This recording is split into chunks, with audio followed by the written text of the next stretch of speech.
కాకినాడ ప్రభుత్వ సామాన్య ఆసుపత్రి సెక్యూరిటీ గార్డ్ సమస్యలు పరిష్కారం చేయాలని సంబంధిత అధికారులు చొరవ చూపాలని డిమాండ్ చేస్తూ సిపిఎం కాకినాడ నగర కమిటీ ఆధ్వర్యంలో ఆందోళనకు దిగారు.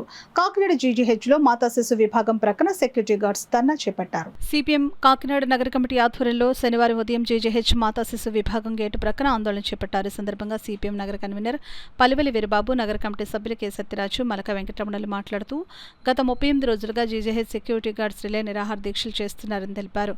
ఉమ్మడి ఉభయ గోదావరి జిల్లాలకు ఆరోగ్య ప్రదాయనిగా సేవలు అందిస్తున్న జీజీహెచ్లో డాక్టర్లు, స్టాఫ్ నర్సులు, పారామెడికల్ సిబ్బందితో పాటు సెక్యూరిటీ, శానిటేషన్, డైట్ సెక్షన్ వంటి క్లాస్ 4 సిబ్బంది కూడా సేవలు అందిస్తున్నారని గమనించాలని అన్నారు. పేద మధ్యతరగతి రోగులు జీజీహెచ్లో వైద్యం పొంది ఆరోగ్యంగా ఇంటికి వెళుతున్నారని తెలిపారు. ఈ సేవలో తమ వంతు పాత్ర పోషిస్తున్న క్రింది స్థాయి సిబ్బంది సమస్యల పరిష్కారానికి అధికారులు తగిన చర్యలు తీసుకోకపోవడం బాధాకరమని అన్నారు. కాంట్రాక్టర్లు, అధికారులు ఆదేశాలు పాటించాలా, అధికారులు కాంట్రాక్టర్లకు లోబడి పనిచేయాలా అనే విషయంపై వైద్య ఆరోగ్య శాఖ ఉన్నతాధికారులు చెప్పాలని డిమాండ్ చేశారు. కార్తికేయ సెక్యూరిటీ సర్వీసెస్ యాజమాన్యం అత్యంత నిర్లక్ష్యంగా, నిరంకుశంగా వ్యవహరిస్తుందని అన్నారు.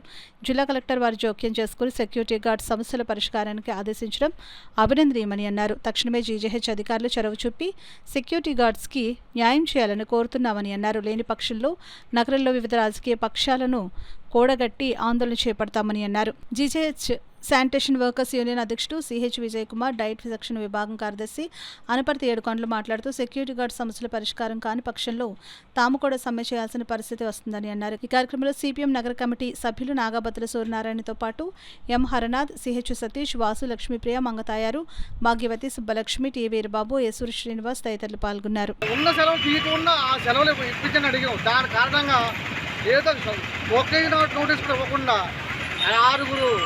సెక్యూరిటీ గార్డు సిబ్బందిని తీసివేయడం జరిగింది. అది ఎంత దారుణ విషయం మీరు గమనించాలి. కాబట్టి ఇప్పటికే 30 రోజులు కావస్తుంది. మళ్ళీ ఒక వారం రోజుల్లో వాళ్ళ డ్యూటీలో వాళ్ళకి ఇవ్వకపోతే కనుక జీజీహెచ్ అనేది ఒక్కరికే కాదు, అటు మున్సిపాలిటీలు, ఇతర జిల్లాలో చాలా ఉన్న స్టాఫ్లు కూడా ఈ ధర్నా పాల్గొని అత్యధికంగా విధులను బహిష్కరిస్తామని కోరుతా ఉన్నాం. మీరు ఇది ఆశాభాషగా తీసుకుంటే మాత్రం మీకు ఏం లేదు. ఈరోజు డేట్ 3వ తారీఖు, 7వ తారీఖులోగా ఇది జరగకపోతే కనుక 10వ తారీఖు నుండి మొత్తం శానిటైజర్ ఒకరిని పంపించి మేము విధుల్లోకి హాజరు కావట్లేదని చెప్పడానికే మేము ఈ ప్రయత్నం చేస్తున్నాము. మీరు 10వ తారీఖు కానీ వాళ్ళ కానీ డ్యూటీలకు అయిపోతే కనుక 11వ తారీఖు మాత్రం శానిటైజర్ మొత్తం అయిపోతుందని చెప్పేసి ఈ సభముఖంగా చెప్తున్నాం. కొంతవరకు జిల్లా కలెక్టర్ వారు స్పందించి తక్షణమే దీనిపైన విచారణకు ఆదేశించడం అభినందనీయం. అయితే జీజీహెచ్ అధికారులు, వైద్య ఆరోగ్య శాఖ ఉన్నతాధికారులు నిర్లక్ష్యంగా వ్యవహరించడం అత్యంత బాధాకరం. ఇన్ని రోజుల పాటు నిరాహార దీక్ష చేస్తూ ఉంటే డైరెక్టర్ ఆఫ్ మెడికల్ ఎడ్యుకేషన్ వారు ఏమి చేస్తున్నారని సిపిఎం పార్టీకి మేము ప్రశ్నిస్తున్నాం. కాంట్రాక్టర్లు మీ కంట్రోల్లో ఉండాలా, మీరు కాంట్రాక్టర్ల కంట్రోల్లోకి వెళ్ళిపోతున్నారా? ప్రజలకు సమాధానం చెప్పాల్సిన రోజులు కూడా అధికారులకు వస్తాయని తెలియజేస్తున్నాం. ఈరోజు సిపిఎం పార్టీగా సెక్యూరిటీ గార్డుల సమస్యల పరిష్కారానికి ఈ ధర్నా నిర్వహిస్తున్నాం. జరగబోయే పరిణామాలకి అధికారులే బాధ్యత వహించాలా. తక్షణం కాంట్రాక్టర్ని రప్పించాలా, లేబర్ ఆఫీసులో కూర్చోబెట్టి కార్మికుల డిమాండ్ల పరిష్కారానికి అధికారులు సముచితమైన పాత్ర పోషించాలని సిపిఎం పార్టీగా డిమాండ్ చేస్తున్నాం.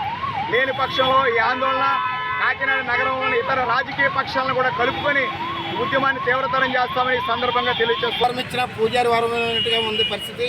అక్కడ కలెక్టర్ గారు ఆదేశాలు ఇచ్చారు, వీళ్ళని తక్షణం సమస్య పరిష్కరించి వీళ్ళని విధుల్లో తీసుకోమని చెప్పినా సరే మన జీజీహెచ్ అధికారులు నిమ్మకి నీరెట్టినట్టుగా ఉంటున్నారు. ఇది ఏమాత్రం సమంజసం కాదు.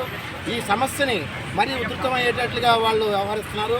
ఇది ఉండే కొద్దీ పెద్దది చేసుకోవాలని ఉద్దేశంతో చూస్తున్నారా, లేదంటే అట్లే పరిష్కారం చేసి ఏ విధమైన సమస్యల్ని దారి చేయకుండా వెంటనే పరిష్కరించేసేలాగా ఆలోచిస్తున్నారు అనేది ఉంటుంది గారు చెప్పాలి. వెంటనే డీసీఎల్ గారు కూడా అటు ఇటుగా మాట్లాడుతున్నారు.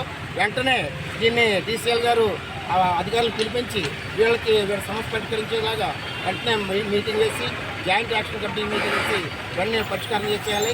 లేని పక్షంలో ఈ ఆందోళన మరింత తీవ్రతరం అవుతుందని తెలియజేస్తున్నాం.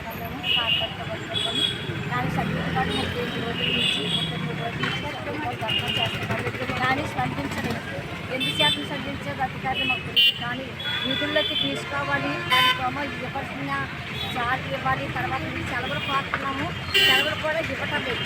కానీ కాంట్రాక్టులకి అమ్ముడైపోయారు, లేకపోతే కాంట్రాక్టులకి ఉన్నారు మాకు తెలియదు. కానీ కాబట్టి తీసుకోవాల్సిందిగా కోరుతున్నాము. ఇదే కానీ చెప్తే 10 రోజుల్లో కానీ తేల్చకపోతే ఇది మొత్తం వర్కర్స్ అందరం కలిపి దండాక మాత్రం దిగిపోతున్నాము. అది మీకు ముందుగా తెలియజేస్తాం కాబట్టి మీకు తండ్రి తప్పుగా తీసుకోవాలి.